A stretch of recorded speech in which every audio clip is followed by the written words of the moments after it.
What do you have a blanket on? Because I'm freezing. Is that okay with you? No. You don't want me to have a blanket? No. Why? I don't know. It looks weird.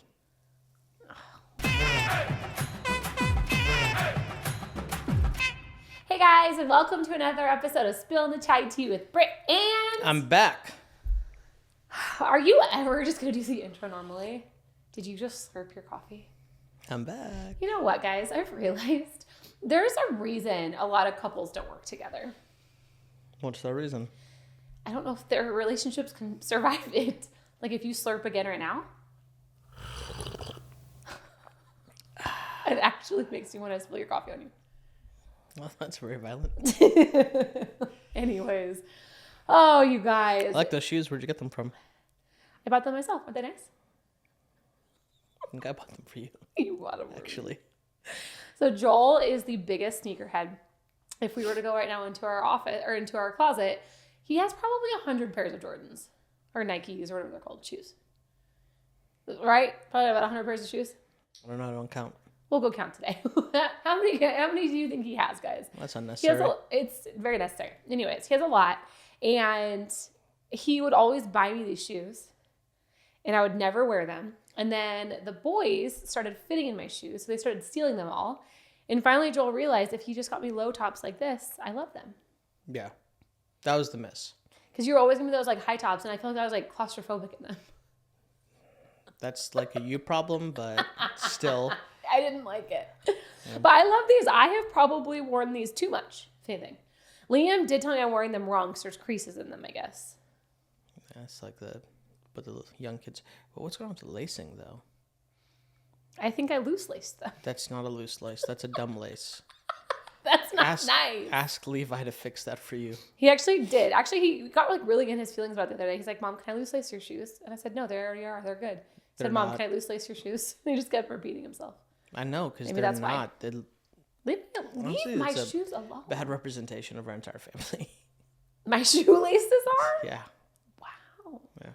You leave me alone. All right, what are we talking about today? Oh my gosh. Well, I thought we could talk about something really fun. Let's talk about cultural appropriation. And I'm gone. Okay, so cultural appropriation. Give us your best definition of cultural appropriation. I think it's when one person takes another culture and then tries to take it on, like assume that identity or assume that culture for themselves in a way that's inappropriate, potentially offensive, inconsiderate, and probably not very practical. Not very practical. Well, and honestly, so I started my blog, The Almost Indian Wife. I started it. Well, obviously, it wasn't until after we got married because thank you. I'm Thank Indian. you, Joel. Thank you so much. That for the should timeline. give you at least a little bit of a. I think I started it 10 years ago. Oh my God. Anyways, but no, the blog was longer than that. Longer? Much longer. We've been married for almost 15 years. I guess 15 years. You've lost your mind. So 2 years in, we had Liam. Yeah, so it's probably 13 years. No, because I had Liam and Levi at the same time. It was probably about 10 You years did not ago. have Liam and Levi at the same time. I had Liam and Levi. If you did, then I missed something very significant. I had Liam and Levi when I started the blog. Okay, so... Yeah, 10 years ago. No, it can't because we've been here almost 10 years. No, we haven't. Okay, anyways, we'll talk about your math skills later. Anyways, so back about 10 years ago-ish. 12. Whatever. I started it. And honestly, one of the biggest hater troll comments I would get is that I was culturally appropriating. And I really did. Did you say, oh? I said, Wait, you agree? No, I'm waiting to hear your response so I can make a decision on it. I thought it was all sweet at first, like, oh. And it was, oh. That's a different sound. Well, I want to hear what they said so that I can determine, am I on their side or your side? Mine. You're on my side. Okay, disrespectful. Anyways, but I would always get that. And I remember when I started my blog, I was in a really interesting season because I was there was a lot of expectations to fully assimilate to Indian culture, but there was also I didn't have a great understanding of my own culture because I grew up with my mom. And we talked about this before, but I grew up with my mom. And I was not raised with my biological dad. So I didn't even know that part of my culture. So I feel like the concept of my own cultural identity, I didn't really have one. Which I think is honestly a big deal. To start off with, culture is not exclusive to ethnicity. And I think at times people can inadvertently make the presumption that in the only cultures that are out there are non-Caucasian or non-Western cultures, you know, and that's not true. Culture is embedded in society, in neighborhoods, in towns, in cities, and But culture is everything that's helped you become who you are. Yeah, it's the environment that surrounds you. So, I mean, like, but I think even back then, if you were to ask me, like, what culture is, I don't even know if I'd have a definition back then. Like, I really didn't understand that. I just gave it to you. Well, thank you. Now, okay, 15 years later, thank you so much. Anyways, and so when people would tell me that I was culturally appropriate, I'm like, no, you don't understand. Like, I'm trying to just embrace my partner's culture. So when I'm wearing, like, Indian outfits, or when I'm going to Indian events, or wearing bangles, or making Indian food, like, I'm doing what my in-laws and what my husband has, like, gifted me or have asked me to do. And like when you make an Indian meal for me, plate it all together, and then hand it to me. Oh, that's never happened. You're such a jerk. Well, guess what? That bridges us really nicely into the next part of the story. Why are you looking at me like that? Because I want the metal tins that have the little thing. The and tiffins. then They're the called tiffins. And then I want the idli, and I want dosa, and I want I hate some, dosa. Peanut chutney. Oh, that's my Y'all, favorite. I've never gotten into dosa. I'm very sorry. Yeah, we're going to go to India soon. You're going to love it. I wonder if I Street would like it more dosas, there. You're going to love everything there. I would love it. Anyways, so, but You're going to come back and you'll be like, almost more Indian wife. No, it's funny. You're hilarious. Anyways. But no, so bad, like, it was just, we were always kind of trying to find our own line. And I always felt very good with what we were doing and how I was embracing Indian culture. Because again, it was like expectations that were put on me in ways that I was doing my best to embrace your culture. I don't feel like I thought I was Indian. And if anything, like my blog title, The Almost Indian Wife, was me saying, I will never be Indian, but I can always do my best to embrace this culture. You know, that was kind of like where I was in that part of that journey. You're thinking about getting tan? What? Like, did that ever cross your mind? Like, oh, I should go to like tanning booths, and then that'll be like one step towards being almost Indian. Because I don't think you've ever gone to a tanning place, have you, in your life? No, because I tan very easily. I walk outside and I can get tan. You are about to get fired. I forget why we don't do these very often anymore. You really thought that was what I thought? That I could just go get tan? I'm like, oh, I'm Indian now. That's not I how didn't that say that. I works. said it would just move you along the path. Oh my gosh. You're going to get me canceled. When I get canceled one day, it won't be from anything that I do. It'll be you. Oh my gosh. Anyways. So this leads me into a very interesting story. So I told you about this when it was happening, but I probably a couple months ago, anyways, obviously we don't know timing very well, but a couple months ago, basically what had happened was I started getting tagged in all of these videos. And in the videos, it was like I can't believe, what was it? It was like, thank God Brittany's not in this. Like, so happy she's not in this. You're not talking about Brittany, are you? Are you guys talking about the almost Indian wife? Is it her? Is she the other one? And I was like, what is happening? Like, I was so confused. Then they kept going like, oh, I hope Brittany doesn't have beef with this person. And so I finally got tagged in this. Brittany doesn't have time to have beef with anybody else because she has beef with me. You're so funny today. No, it's like I just keep hitting 3-pointers. Missing them. No, Anyways. draining them. You're so dumb. Listen. Anyways.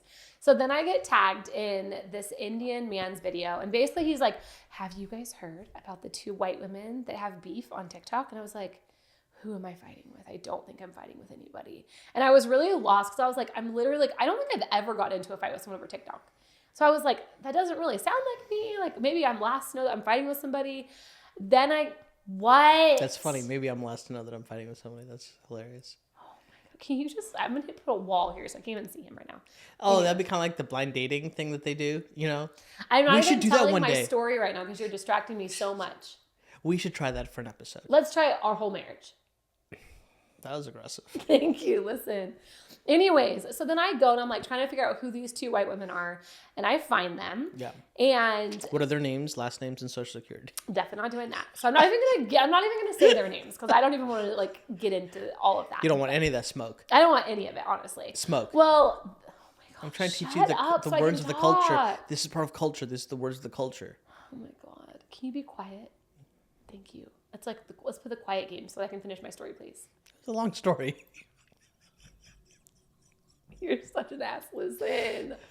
Anyways, so I go and I look, and it is basically a fight between two creators on TikTok. Okay, one is a very large creator, one is a very small creator.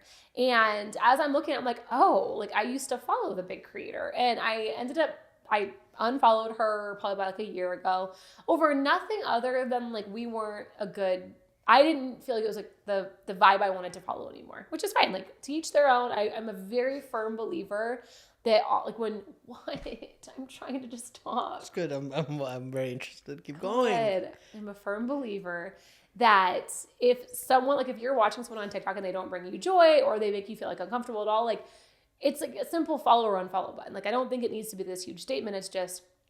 I think this is a really big important point in general because. Thank you for coming back to the story. You're welcome. Because you made a really good point. Because the content, the stuff that we're consuming, yes, it's actually forming us into a type of person. And so I think it's just wise every now and then to do like a social media audit and say, who are the people I'm following? Yeah. What are the counts? What is it causing me to feel? How is it causing me to think and to view the world? And if those things are in contradiction to the way that you desire, the way that you want, if it's making you more anxious, more angry, more frustrated, like that's no way to live. And so I think that unfollow button does not have to be this like, oh my gosh, you hate that person. Oh my gosh, you despise them. Yeah. It can just simply be, oh, I'm making an intentional decision for my own mental health and for my own like formation as a human. And that should be a decision that anybody can respect. Well, and I think in that moment for me too, like I don't follow a ton of people because like I am one of those like binge scrollers. Like I will sit there on my For You page or on my friend's page and just like scroll through videos. And honestly, I do them with Emmy. Like Emmy and the kids will do them with me sometimes. And for me, like if it's not something that I feel good watching, I'm just going to unfollow. And I don't ever mean as this big declaration, but I did it. So I was like, oh, I used to follow her. And like, I wonder what's going on with her. And so I kind of hear like the issue that is going on. And the issue is basically that this larger creator saw the smaller creator creating content that was similar to hers and said, that's my niche, you're copying me, and really came after her. The problem is her niche is her as a white woman making Indian food for her Indian husband. I love this niche. I love this niche. Okay, first of all, she does not own that niche. No, I'm not saying all I said is I love this niche. I make you Indian food. I love this niche. Anyways, so they come out, they start fighting and going after each other. Because like the smaller creators, like you don't own Indian culture. Like I can also make Indian food for my partner. Da da da da. So it becomes this whole thing, right? I don't know how many Indian aunties and mamas and moms are like. Amaz is the other one you're looking for. But Amaz, like how many of them are like watching this whole thing and going? Oh, so many, and it's you hilarious knuckleheads. because like when they actually talk on it, the anti videos responses to this is actually the best. That's what I care about. I'm like, well, there's actually an Indian auntie that, well, I guess she's not an auntie. There's an Indian girl that's married to a white man, and so then you show me that one. Yeah, as a joke, she'll like dress up in an American flag and she'll make toast for him. It's so funny. Oh, I should do that for you. You want me to make you like peanut butter jelly? Sure. Anyways. We laugh and then until it's about me, I get that. Anyways. So, but I go to look into this and I'm like, wow, that's so interesting. Like, she doesn't own the culture. Then then all of the things come up and all these Indian men and women are like, wow, they're both culturally appropriate. Like, this is crazy. Others are like, yo, we don't care. They're like bringing light to Indian food. Like, that's so cool. Then a lot of hate came after like the bigger creator because of the way that she was doing things. And then I go look. And I'm like, I'm going to just see like what the bigger creator is doing that's causing all these issues. I look and she blocked me. Oh. Yeah, she actually blocked me. And I think she blocked me back when I unfollowed her because we were friends. And then like not like friends in real life, but like we had followed each other. And then I unfollowed. And she probably took it as like a big slight, which again, it's not what I meant. But I do stand by unfollowing people that are not your vibe anymore. And then that's okay. So she blocked me and she blocked your butt. I don't even know what TikTok is doing. I'm on Instagram. I told Joel to go look so I could see. I was like, maybe she deactivated her account. That's so sad. And he's like, nope, we're just both blocked. I mean, I've got like literally maybe like I don't even know. 5 followers. Seriously, it's like I'm not TikTok. I can't figure it out. I don't care. I really do don't wonder care. why you were blocked. I don't know, dude. But honestly, it kind of made me feel good. Why? Is there something? No, because I mean, like clearly, there's got to be some reason that you blocked a dude that's got like a couple hundred followers on TikTok. I thought it was 5. I think it's actually more like 3,000, but it's okay. Okay. It's okay. Anyways, but it all just kind of brought up this concept of Cultural appropriation. Cultural appropriation. Where's the line? You know, and I think like the smaller. Can I defend the lady? Can I defend Which one? the bigger influencer lady? Can I just That was like good. give You were devil's just in the bigger lady, advocate? and then you changed it. Yeah. I'm going to give the devil's advocate. Okay, so I think that there's a part Did you of hold this. on first, just for context? Did you actually watch any of her videos? I watched. You showed him. You forced me to watch all of these, and then you made me watch the spin-offs and the spoofs, and then The spin-offs and spoofs. Yeah, of other people that were kind of mocking the whole situation and doing it. You know. Did I show the Indian lady though? Yeah, that was hilarious. I think I showed you that one. You did. We'll watch that after this. You showed me one of them where it was like the younger like Indian lady who was like my age, and she was like giving commentary on like what is happening right now. Oh, that's a different one. But anyways, continue. They showed me that one too. So, He but just doesn't I want me think to show him any more videos. So he started saying he's seen all of them in the world. yeah. So no, but I think Let's hear how you defend her.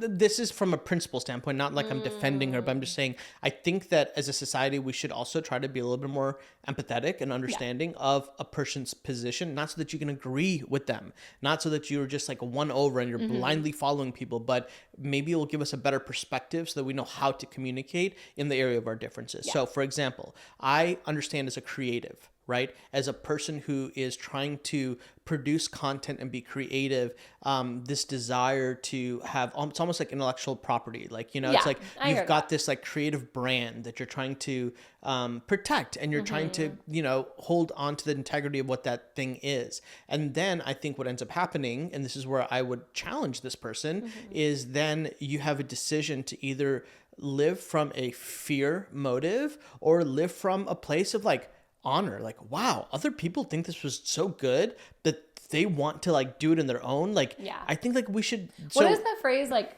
imitation is the biggest sign of flattery. Flattery, absolute plagiarism is the greatest sign of flattery. You know, I've never heard plagiarism is. I've heard imitation, but continue. I think it was originally plagiarism. Let us know in the comments if it's imitation or plagiarism. Nope, pretty sure it's plagiarism. And so I think that's the thing. And sadly, I think for this person, for the creator.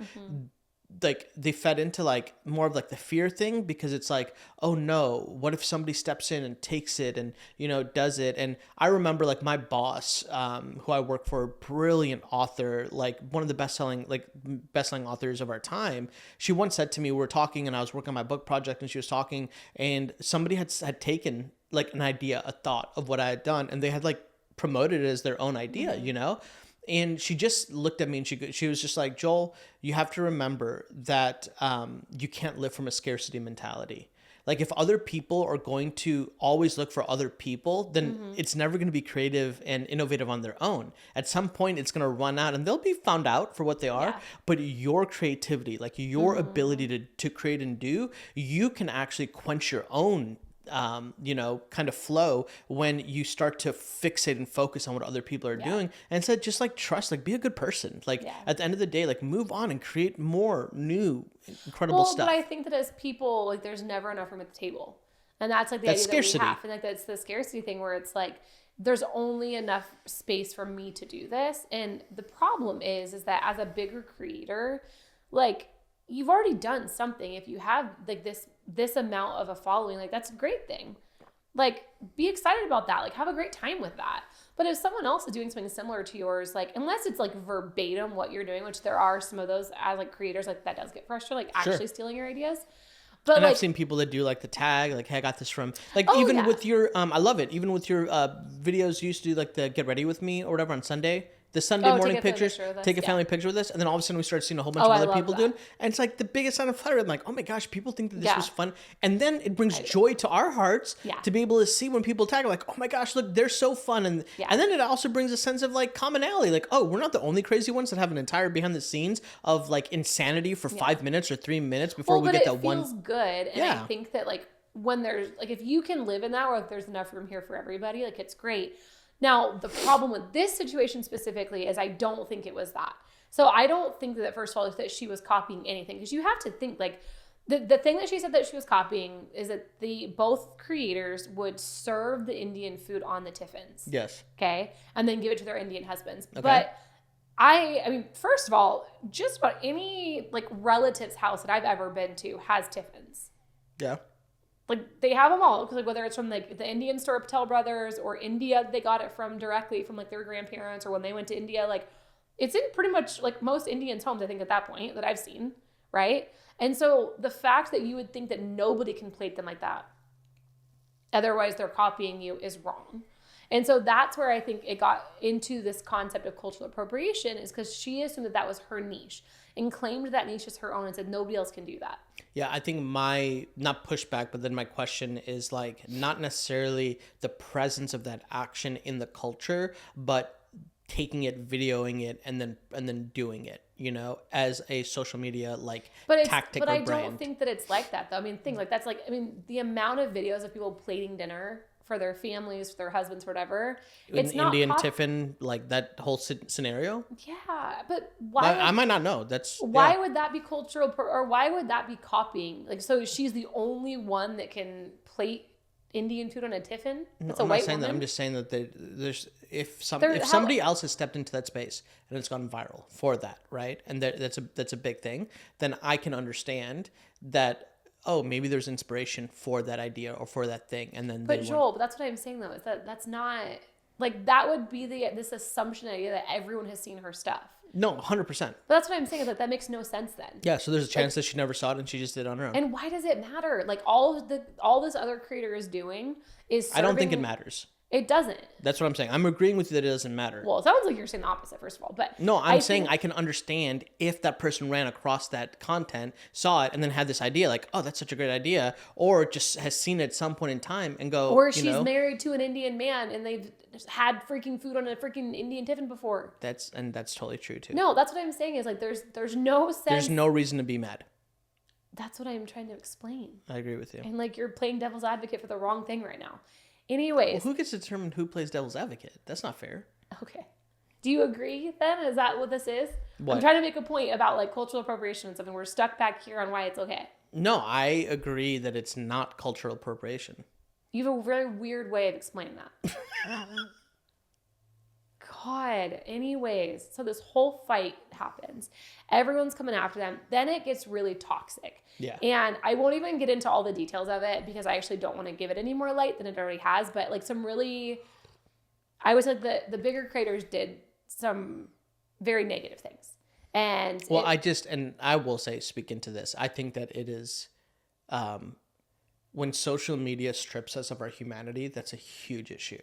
Well, you when have we to remember, lose we're our people ethics behind the camera, and there are children, and there's kids families that are involved. There's, like, I just think that in general, like, when we become a people that we allow these things to actually compromise our own morality, and the way, like, I just think that is so beyond acceptable. Well, and I think that's what happened. Like, without giving all the details, like, it was just this huge fight and this huge who's right, who's wrong, who's this, who's that. And, like, I understood and I actually respected the videos that were talking about it, because I think that people were processing what's cultural appropriation, what's the line, is it okay for her to say that this is her niche, is it not, is it okay for a white woman to cook Indian food? Like, I mean, it went everywhere in every direction. And I think that having those conversations is natural and it's normal, but the fight between the creators got crazy. One creator, like, fell off the face of the internet for a little while because then she was getting, like, threats and all these things. And ultimately, like, I will never understand that part. I've had people copy me before, like, truly copy, like, word for word, thing for thing. And I was frustrated, you know? And I remember one specific situation where that happened. I do remember coming back to you saying how, like, irritating that was. Like, I came up with the idea and I thought it was fun. But then at the end of the day, I was like, does it really matter? Like, what does it actually do to hurt me? Like, it doesn't. It doesn't actually hurt me. And I think that we have back to the principle, like, you're brilliant. That's not the only great idea you're going to have. No. And if, honestly, that becomes the thing that makes the other person go viral, then, like, good for them. Good for them. Right? And then we move on and we do the things that we're supposed to do. And, like, I think that's where, like, our faith and our just belief system as humans, it makes a really big difference, because I think what we want to put into the world, at least what I do, I know what Yeah. you do, what we try to teach our kids, we want to put in like goodness, Yes. you know? And if we can put in goodness, then there's a high probability that we will receive goodness back, you It's know? so true. And that's like the way I think is like the ideal of what humanity should be. Well, and I just think ultimately too, like, I mean, I don't know. I just want to be a positive person, you know, like when it comes to those kinds of things. And, you know, even watching all of it, like I finally had to just like stop watching all of the back and forth and all the videos. And ultimately, like what they should have done is probably just spoken offline, got each other's phone numbers and just talked, right? Like it probably could have solved a lot of issues, but they didn't, and things got crazy. And, you know, I think ultimately, like one of the positives that I saw in it, even though they never resolved their issues and they obviously don't like each other still, and it became like a huge issue that a lot of people were talking about, I think that it started conversations. Yeah, I mean, to go back to, you use this very specific phrase, embracing someone's culture versus cultural appropriation. And I think that's a big distinction, you know? You are married to somebody who is Indian. We do have family members who live in India that come and visit here. So there is something about saying, oh, there's a whole part of another human being that I'm committed to, that I want to embrace that part of the culture. Like it makes me feel good when we have Indian food for dinner. It makes me feel great. Like when our kids use Telugu words to refer to their aunts and uncles. In fact, we just had one of our friends, JJ Jones, he's on TikTok and stuff. I don't know if you saw this video that he posted the other day, but he posted this incredible video where he was like getting out of his car, and there's like an Indian family who lives across the street from there, this big party, and he got out and he saw one of the people getting out of their car with their son, but dropped their keys. And so they didn't notice it. So JJ just kind of went over and grabbed it and said, hey, here you go. And the Indian dad looked at his son and said to the son, okay, what do you say to uncle? Aww. And JJ was like, huh? He's like, who? And then the dad was like, no. What do you say to uncle? And then the little Indian boy looked up at my buddy who's black and said, thank you, uncle. Yep. And he just was like blown away by that. And so that is for me like, oh, that's an embracing of this thing within a culture that might not be normative in your culture, but you can see something that's beautiful in it. And you can say, there's a principle here that we can really appreciate, you know, and you can pull from like the idea of respect. You don't have to use the exact same words, but, you know, we can be like, oh, we want our kids to refer to people as Mr. and Mrs., you know? And so anyways, I just think that that's an example of the difference between cultural appropriation, where you're trying to like steal something and there's like an internal benefit versus like, no, there's an embracing of a culture, and even maybe even beyond embracing, there's an appreciation of another culture. Well, and I think that's the word though, is appreciation, because there's, you know, for instance, one thing that I've gotten a lot of flack for over the years is wearing Indian clothes. And it's always made me laugh, because I remember there was a moment where my mother-in-law had gifted me some Indian clothes and I didn't wear them. And it was because like I had just had a baby and I was nursing, and I just honestly felt gross in everything I was wearing. So I didn't wear it. And I didn't really think it was going to be a big deal, because I was like, oh, it's fine. Like, I'll just wear whatever's comfortable. Like, no big deal. And I do remember like later she was kind of bummed because I didn't wear the gift that she got me.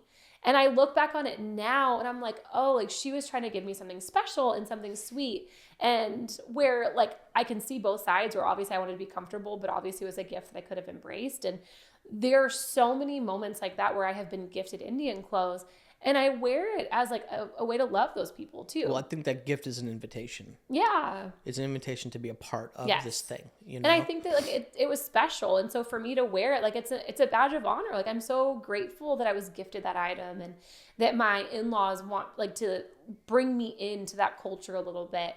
And those are the times where I got that flack, and I'm like, but do you realize my mother-in-law gave me that? Like, you know, like I didn't understand the hate around it. But then you have the other flip of the coin, where you'll see people wearing maybe, you know, Indian clothes for Halloween. Sure. Or you'll see, there was just something, I don't remember if it was Coachella, or I think it was Coachella, where someone wore like a Native American headdress, and like they were like blasted for it. So like, that's so disrespectful. And so I think part of it is, as a people, and like, let's be honest, like specifically as a white woman, it is my job to do my best, I think, to appreciate your culture. And I think for me, when I make Indian food or try to make Indian food or, wear Indian clothes or these things, it's my way of loving my husband and his family well. And it's my way of trying to learn and to embrace that side. However, if I ever do, or if I ever have crossed a line, whether it's with Indian culture or a different culture, it is my job to be open to learn. And I think to have those conversations and to figure it out. And so I think one of the big challenges that we live in is that we live in a public world with social media where it's all perception. So the perception of somebody online watching something when they don't have the entire context of behind the scenes, the gift, the invitation, what is respect, what's not respect, it can be perceived as a slight against that culture and you don't have any of the information versus like if you're just living in community with other people and then you know the background of it, then it's much more likely that you'll be able to have like productive conversations around it and to determine, hey, was this cultural appropriation or not? I would say from the Indian standpoint, one of the big things is I've noticed is I think like Indian women at times can feel when they see like white women wearing saris and stuff, it can feel like, wait a minute, and I totally get this. Like I understand this. It can feel like, wait a minute, like that's our thing. That's the thing that makes us separate. That's the thing that's unique about our culture. And then here we go, we're about to lose something again, that is like our thing. And I just think that we have to like be able to hear that, we have to be able to understand that. Like I started wearing like my Indian like clothes with a pair of Jordans when I go to like weddings now. And it's taken me, I'm almost 40. It's taken me close to 40 years to feel comfortable to doing that. And now I'll do that in like non-Indian events just because I like it. Like I like to represent myself, in that way. And so it's because it is unique to my culture and I love the way that it looks. Well, and I think though that we have to be understanding of everyone's journeys. Like not everyone has those positive experiences. And so I think just as much as it's my life trying to embrace your culture, I always have to be open to hearing different people and what their thoughts are in those certain areas. And I think it's not my job to change it necessarily.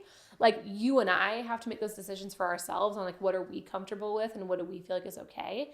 And I just think as long as you're having conversations and you're open and you're learning and I feel like I've started having so many more of these conversations since you and I have been together. Obviously, so my world has been opened up, but having these conversations like with you, having them with your family, with my family, with the kids' schools. And I think it's about learning. And sadly, over like a social media situation like that, to have to hear it all while I think both of those women are truly trying to love their partners well.